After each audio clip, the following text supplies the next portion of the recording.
लग रहा है।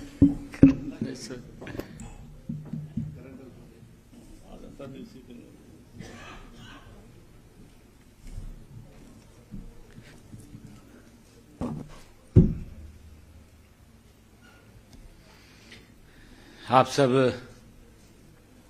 पत्रकार एवं छायाकार मित्रों का मैं स्वागत करता हूं। हमारे साथ मेरे कैबिनेट के सहयोगी मंत्री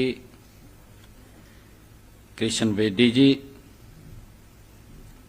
कैबिनेट के हमारे दूसरे मंत्री कृष्ण लाल पंवार जी, विपुल गोयल जी और उपस्थित सभी पत्रकार साथियों का हार्दिक स्वागत और अभिनंदन करता हूं। आज की प्रेस वार्ता का विषय देश के यशस्वी प्रधानमंत्री परम आदरणीय नरेंद्र मोदी जी का हरियाणा में आगमन को लेकर के है।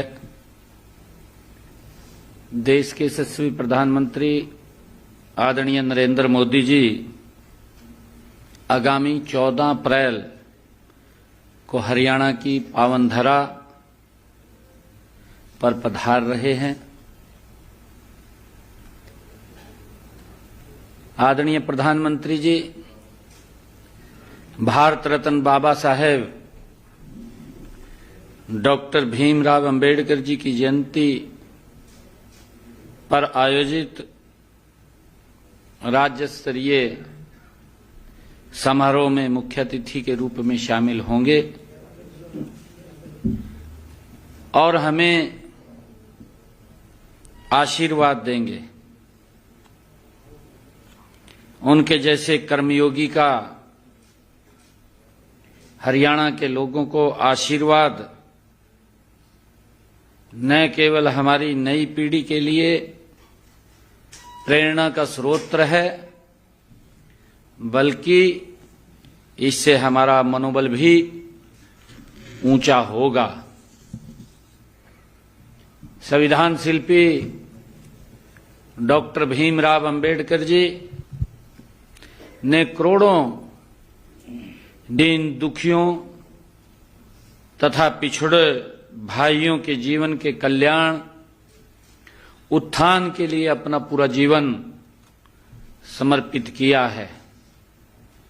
उन्होंने संविधान के माध्यम से समाज को एक सूत्र में पिरोकर हमें नया मार्ग दिखाया है।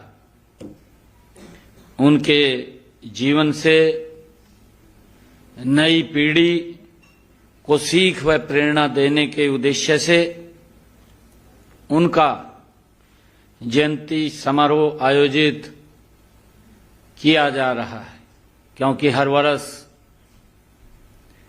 जब से हरियाणा में भारतीय जनता पार्टी की सरकार बनी है, हमारे महापुरुषों के दिवसों को राज्य स्तर के ऊपर मनाने का ये हमें अवसर मिलता है।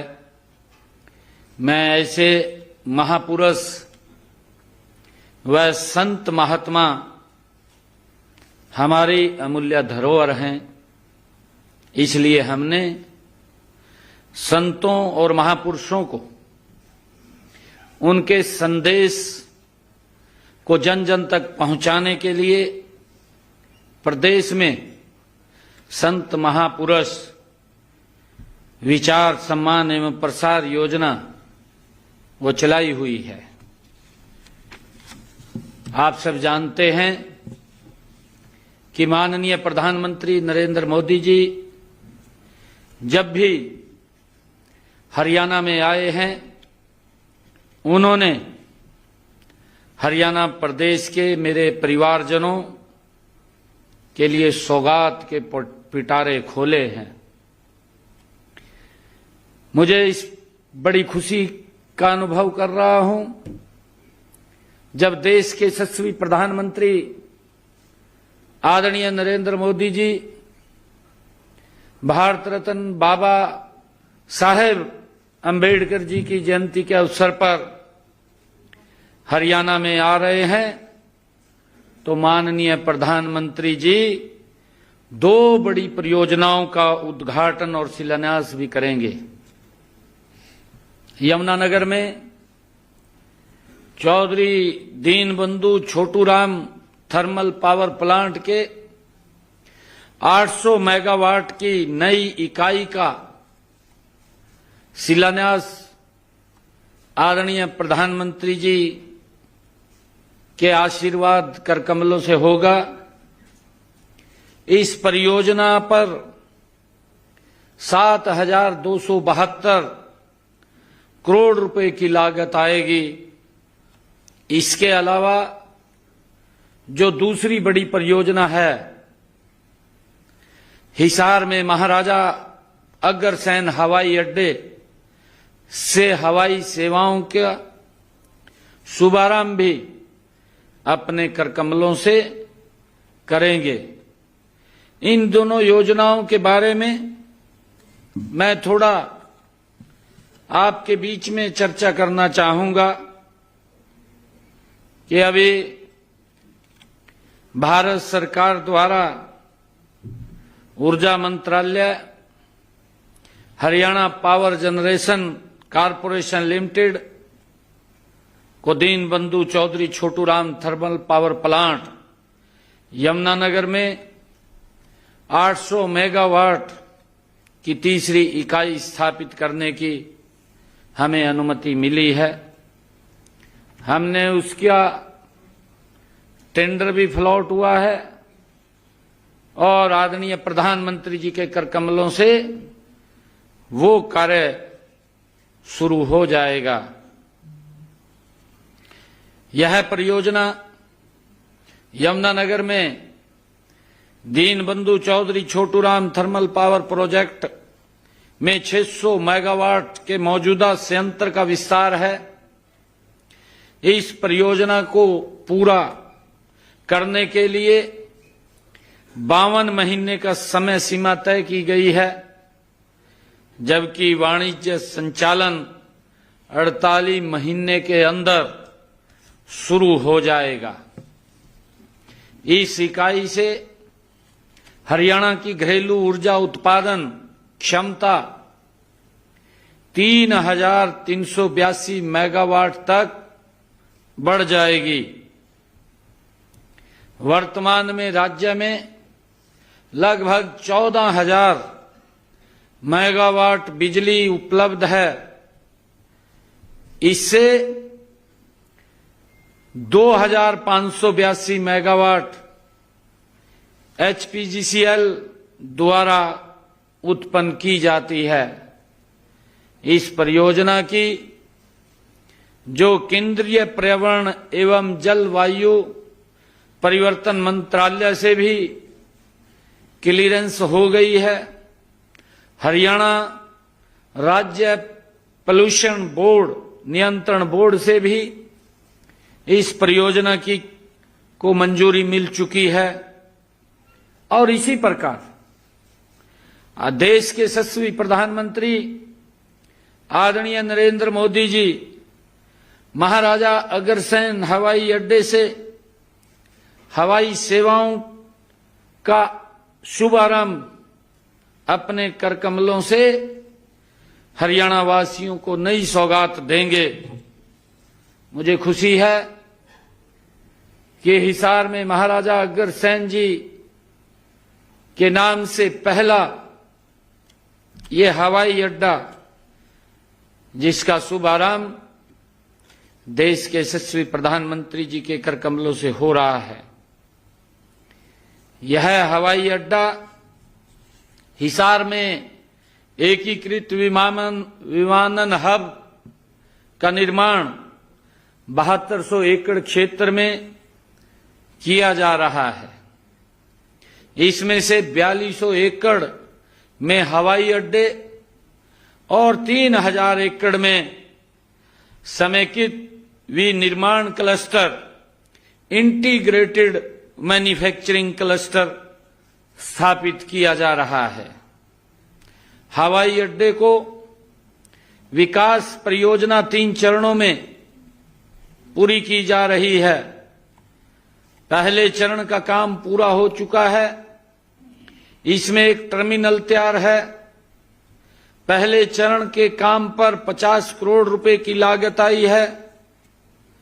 दूसरे चरण में 3000 मीटर लंबी हवाई पट्टी बनाई गई है। इससे 180 यात्रियों की क्षमता तक की एयरबस का संचालन किया जा सकेगा। ये हमारा जो हिसार हवाई अड्डे के लिए 13 जून 2024 को 5 शहरों को सेवाएं शुरू करने हेतु अलायंस एयर के साथ हमारा MOU हमने किया था। एयरपोर्ट अथॉरिटी ऑफ इंडिया द्वारा लाइसेंस के लिए केंद्रीय नगर एवं विमानन मंत्रालय महानिदेशालय को 23 जनवरी 2025 को हमने लाइसेंस के लिए आवेदन किया था और 28 फरवरी 2025 को ये हमें दे दिया गया। केंद्रीय नगर विमानन महानिदेशालय ने 13 मार्च 2025 को एयरपोर्ट अथॉरिटी ऑफ इंडिया को लाइसेंस वो जारी कर दिया गया। हमें खुशी है कि हमने अपने 17 मार्च के बजट भाषण में भी हिसार से अयोध्या, जयपुर, चंडीगढ़, अहमदाबाद व जम्मू के लिए हवाई सेवा प्रारंभ करने की घोषणा की थी। महाराजा अग्रसेन हिसार हवाई अड्डे से हवाई सेवाएं शुरू होने से इन सब शहरों के लिए हवाई सेवा शुरू की जाएगी। माननीय प्रधानमंत्री जी ने हरियाणा की धरा से जो भी अभियान की शुरू किए हैं वो देश में जन आंदोलन बने हैं। देश के यशस्वी प्रधानमंत्री जी ने चाहे स्वच्छता का अभियान हो, चाहे स्वच्छता का अभियान हो, चाहे बेटी बचाओ बेटी पढ़ाओ का अभियान हो, इन सब को बचाने के लिए आदरणीय प्रधानमंत्री जी ने सामाजिक चेतना को ये सब जन आंदोलन बन चुके हैं। गत दिवस माननीय केंद्रीय जल शक्ति मंत्री CR पाटिल जी ने भी राष्ट्रीय जल शक्ति अभियान कैच द रेन 2025 का शुभारंभ भी हरियाणा की पावन धरा से जल संरक्षण का नया अभियान शुरू किया है।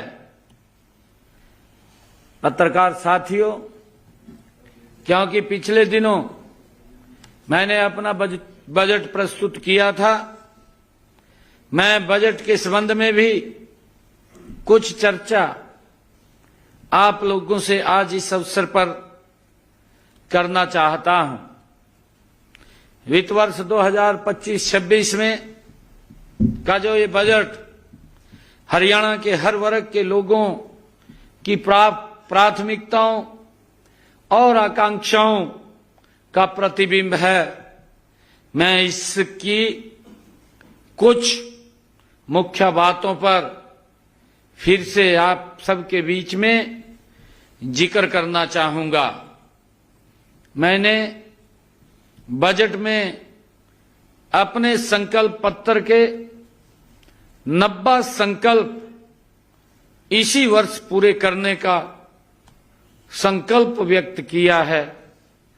अब तक हम संकल्प पत्र के 217 में से 19 वायदों को पूरा कर चुके हैं।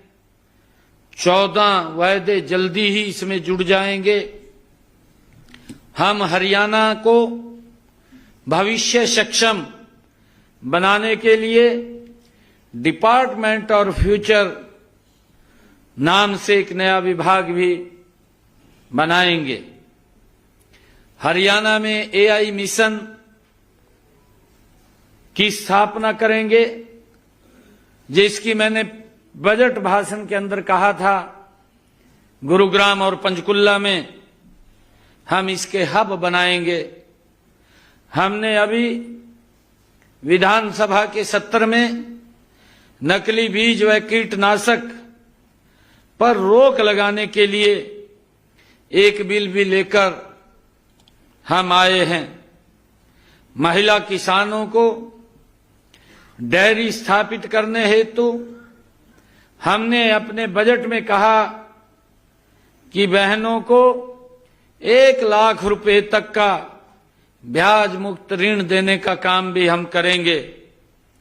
हमने ये भी कहा है कि हरियाणा प्रदेश के हर 10 किलोमीटर पर एक नया मॉडल संस्कृत स्कूल खोला जाएगा, जिससे कि हमारे युवाओं को अच्छी और सस्ती एजुकेशन मिल सके। उसको लेकर के हम हर 10 किलोमीटर पर एक संस्कृत मॉडल स्कूल हम खोलने जा रहे हैं। इसी कड़ी में हर जिला में एक राजकीय मॉडल संस्कृत महाविद्यालय, संस्कृत विद्यालय में centre of excellence in sports भी बनाया जाएगा। हर जिले में एक राजकीय मॉडल संस्कृत विद्यालय को centre of excellence in skill बनाया जाएगा। 10वीं से 12वीं के विद्यार्थियों के लिए हर वर्ष हरियाणा मैथ ओलंपियाड आयोजित किया जाएगा। विश्व कौशल ओलंपिक के पदक विजेताओं को 10 लाख रुपए तक नगद पुरस्कार दिया जाएगा।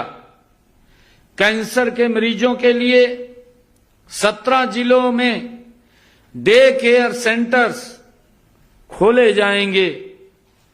हमने ये भी कहा है कि प्रदेश में एमबीबीएस की सीटें जो पहले 2185 थी, बढ़ा करके 2485 की जाएंगी। हरियाणा में 10 नए आईएमटी विकसित किए जाएंगे। हर जिला में एक जिला एक उत्पाद योजना में 10 नए औद्योगिक क्लस्टर बनाए जाएंगे। गीग वर्कर्स को बीमा सुरक्षा की जाएगी। शहरों में 100 करोड़ रुपए का शहरी जल निकासी कोष स्थापित किया जाएगा। हर नगर पालिका में एक खेल परिसर बनाया जाएगा। सभी पुराने कचरा स्थलों को 100% साफ किया जाएगा। हर शहर में एक पुराने बाजार को स्मार्ट बाजार के रूप में और हर गांव में एक गली को स्मार्ट गली के रूप में कायाकल्प किया जाएगा। हमने ये भी कहा है कि हरियाणा प्रदेश के अंदर हमारी सरकार ने बिजली उत्पादन में हमारा जो योजना हमने चलाई है, हमारा गांव जगमग गांव, इस योजना के तहत 5877 गांवों में हम 24 घंटे बिजली देने का काम कर रहे हैं। शेष बचे 1376 गांव के लिए एक नई योजना, नई स्कीम हम लेकर के आ रहे हैं। जिससे कि उन गांव में भी हम 24 घंटे बिजली के साथ जोड़ सकें। हमने प्रधानमंत्री सूर्य घर मुफ्त बिजली योजना 31 मार्च 2027 तक हरियाणा प्रदेश में 2,22,000 सोलर रूफटॉप लगाए जाने का लक्ष्य भी रखा है, जिसमें अब तक लगभग 15,000 घरों की छतों के ऊपर ये 2 किलोवाट का सोलर रूफटॉप लगाया गया है। गांव की सड़कों पर, अमृत सरोवरों पर सोलर लाइट लगाई जाएगी।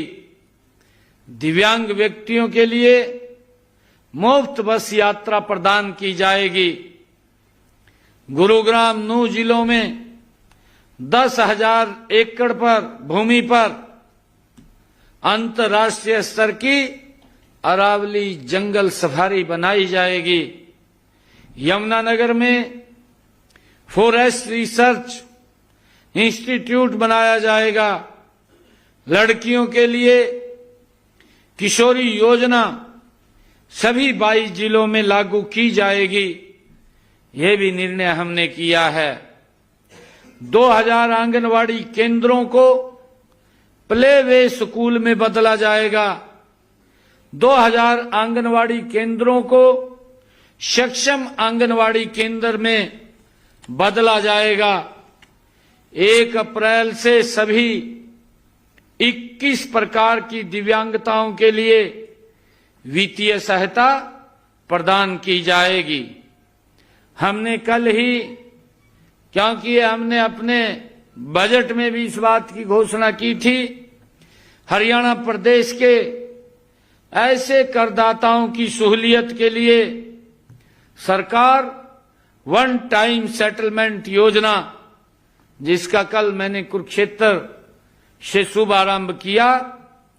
हरियाणा प्रदेश के लाखों ऐसे हमारे व्यापारी जो जिस लिटिगेशन के अंदर थे, उसको लेकर के OTS one time settlement scheme हम लेकर के आए हैं। कल मैंने कुरुक्षेत्र से उसको लॉन्च किया है। 180 दिन के लिए ये योजना हमारे व्यापारी भाई इससे जुड़ करके वो पूरा लाभ उठा सकेंगे। हमने जो 1 लाख रुपए से लेकर के 10 लाख रुपए तक जो हमारे छोटे व्यापारी हैं, जिनके लिटिगेशन के टैक्स के मामले कोर्ट में हैं, उसका मूल का 1 लाख तो माफ होगा, उसका पूरा पेनल्टी और ब्याज भी माफ होगा, और उसके साथ साथ उसको 40% उस मूल का देना होगा। ये निर्णय हमने किया है। जो व्यापारियों का 10 लाख से लेकर के 10 करोड़ रुपए तक है, ऐसे व्यापारियों को इस वन टाइम सेटलमेंट स्कीम के अंदर हम जो सुविधा हम दे रहे हैं कि जो 10 लाख से लेकर के 10 करोड़ रुपए तक के हमारे व्यापारी हैं, उनका पूरा पेनल्टी और ब्याज तो माफ होगा, उस मूल में से भी 50% उसे देना होगा। वो 50% भी हमने माफ किया है।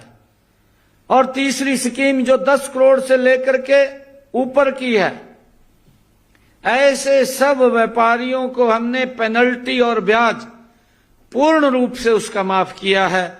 बाकी उसने अपना मूल वो देना होगा। मुझे ये पूर्ण विश्वास है हमारे हरियाणा प्रदेश के व्यापारी इस स्कीम का लाभ उठाएंगे और लाभ उठा करके उस लिटिगेशन को वो समाप्त करेंगे। हमने ये भी निर्णय किया है कि पिछले 3 से 4 वर्षों के ऑडिट एक ही बार में किए जाएंगे, ताकि व्यापारियों को बार बार दफ्तरों के चक्कर न लगाने पड़े। हरियाणा के कर्मचारियों को यूपीएस का लाभ दिया जाएगा।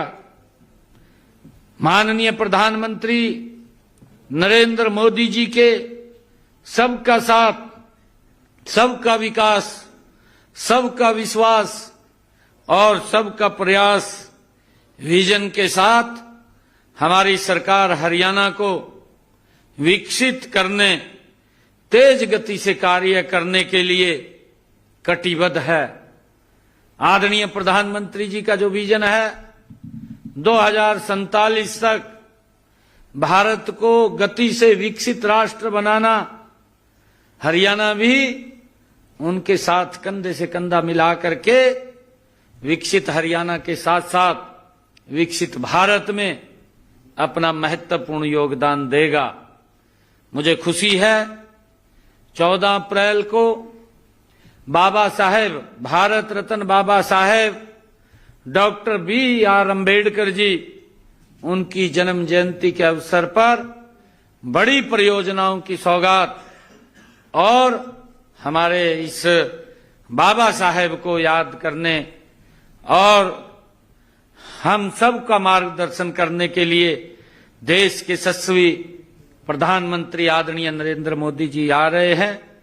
हमारा हरियाणा वासियों का बड़ा सौभाग्य है कि उनका हमें मार्गदर्शन डॉक्टर भीमराव अंबेडकर जी की जयंती के अवसर पर मिलेगा और हरियाणा विकास की मामले में नई ऊंचाइयों के ऊपर जाएगा।